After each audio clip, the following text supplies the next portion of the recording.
Matagumpay na i-turn over ng Department of Agriculture o DA Bicol ang 5 hauling vehicles sa 5 farmers cooperatives and associations o FCA sa rehiyon noong Disyembre 18.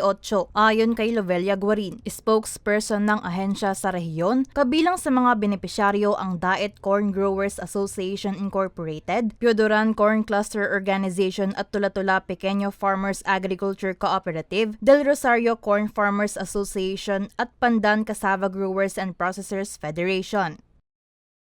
Ang nag-turnover ay pinangunahan ni Director Rodel Tornilla. Ang isang truck po ay nagkakalaga ng 2.6 million pesos. Ito naman po, mga hauling truck na ito ay libre lang ito. Walang counterpart galing sa Farmers Cooperative Association. Ito po ay libreng binibigay ng Department of Agriculture.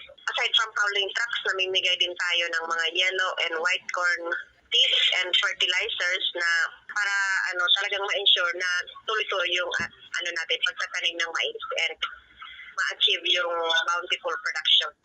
Kabuo ang 13 milyon ang halaga ng naturang tulong. Bahagi ito ng Corn and Cassava Program ng ahensya.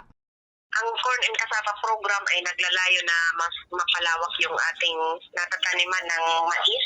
Ang mais kasi yung pangalawa natin na staple crop, pangalawa sa rice, and mas pinapalawak natin ngayon through farmers clustering and consolidation, and marami na tayong cluster. Ang pinakamaraming cluster natin na magsasaka ay mga nagmamais, and isa sa mga binibigay na proyekto ng Department of Agriculture ay itong mga hauling vehicles kasi yung mga cluster area natin mga malalawak yan, and kailangan nila ng hauling truck para madala yung mga produkto nila mula sa production area papunta sa market, sa mga market areas.